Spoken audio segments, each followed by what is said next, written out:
Hello दोस्तों, मैं गजेंद्र सिंह राठौर जमेटल कार केयर सर्विसेज अजमेर से आपका स्वागत करता हूं। नमस्कार। आज हम गाड़ी के एक कह सकते हैं अनदेखे हीरो पर बात करेंगे, इंजन ऑयल। अक्सर लोग इस पर उतना ध्यान नहीं देते, लेकिन ये इंजन की जान है सच में। हमारे पास एक लेख है जो इसकी अहमियत को काफी सरल तरीके से समझाता है। तो चलिए इसी लेख के सहारे समझते हैं इसे। बिल्कुल। इंजन ऑयल जैसे लेख में भी है, ये मूल रूप से एक लुब्रिकेंट है। इसमें बेस ऑयल होता है और कुछ एडिटिव्स होते हैं, मतलब जैसे क्लीनिंग एजेंट, एंटीवियर एजेंट्स, ऐसी चीज़ें। और इसका सबसे बेसिक काम है इंजन के जो चलने वाले पुर्जे हैं ना, उनके बीच की रगड़, मतलब घर्षण, उसे कम करना। हाँ, घर्षण कम करना तो है ही, लेकिन लेख ये भी कहता है कि बस इतना ही नहीं, ये इंजन को ठंडा रखने में भी मदद करता है और सफाई भी। हाँ हाँ बिल्कुल, ये गर्मी सोखता है, उसे फैलाता है और अंदर जो कार्बन या गंदगी जमा होती है उसे भी घोलकर सम तक ले जाता है। बाप रे, मतलब एक चीज और इतने सारे काम। प्रोटेक्शन भी आपने कहा। बचाना। और एक और चीज है सीलिंग। पिस्टन रिंग्स और सिलेंडर के बीच की जो बारीक जगह होती है ना, उसे भी ये भरता है। अच्छा, सीलिंग भी। ये तो काफी कुछ है। लेख में अलग अलग तरह के ऑयल का भी जिक्र था, जैसे मिनरल, सिंथेटिक, हाँ, सेमी सिंथेटिक भी। इनमें क्या फर्क होता है, मतलब आम आदमी के लिए? देखिए, मिनरल ऑयल जो है वो कच्चे तेल से रिफाइन करके बनता है। ये सबसे बेसिक और सस्ता भी होता है।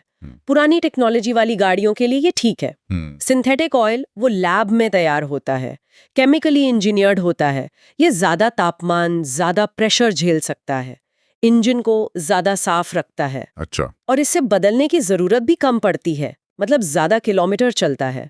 मॉडर्न इंजनों के लिए ये बेहतर माना जाता है। और सेमी सिंथेटिक, वो बीच का हुआ। हाँ बिल्कुल, वो मिनरल और सिंथेटिक का मिक्सचर है, तो उसमें दोनों के कुछ फायदे मिल जाते हैं और कीमत भी बीच में रहती है। समझ गया। तो अपनी गाड़ी और बजट के हिसाब से चुनना होता है। अच्छा, एक और चीज जो लेख पढ़ते हुए थोड़ी कंफ्यूजिंग लगी, वो बोतलों पर नंबर लिखे होते हैं, 5W30, 10W40। हाँ, ये विस्कोसिटी ग्रेड्स। इनका क्या मतलब है? ये W क्या है? देखिए, ये ऑयल के गाढ़ेपन को बताता है अलग अलग तापमान पर। पहला नंबर जिसके साथ W यानी विंटर लगा है। अच्छा, विंटर। हाँ, वो बताता है कि तेल ठंडे मौसम में कितना पतला रहेगा और कितनी आसानी से बहेगा। नंबर जितना कम, तेल उतना पतला, ठंड में इंजन स्टार्ट करना उतना आसान। ओके। और जो दूसरा नंबर है वो बताता है कि जब इंजन गर्म हो जाता है अपने ऑपरेटिंग टेम्परेचर पर, तब तेल कितना गाढ़ा बना रहेगा। नंबर जितना ज्यादा, गर्मी में उतनी बेहतर प्रोटेक्शन।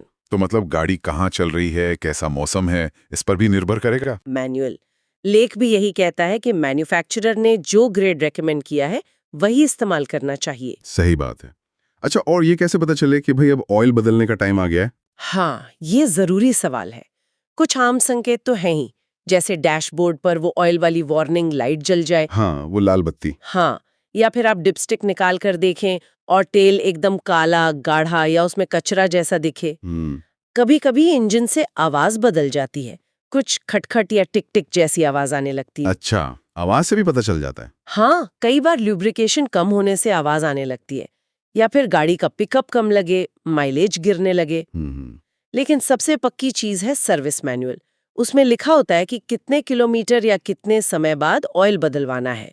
वो मिनरल है तो शायद 5-7 हजार किलोमीटर, सिंथेटिक है तो 10-15 हजार या ज्यादा भी। तो मतलब मैनुअल फॉलो करना बेस्ट है। बिल्कुल। और अगर मान लीजिए किसी ने ध्यान नहीं दिया, इन संकेतों को नजरअंदाज कर दिया, तो क्या होगा? लेख में इसके बारे में क्या था? नजरअंदाज करना बहुत बहुत महंगा पड़ सकता है। अगर ऑयल खराब हो गया है या कम हो गया है तो ल्यूब्रिकेशन ठीक से नहीं होगा, पुर्जे आपस में रगड़ खाएंगे, ज्यादा गर्म होंगे, घिस जाएंगे बहुत तेजी से। ओह।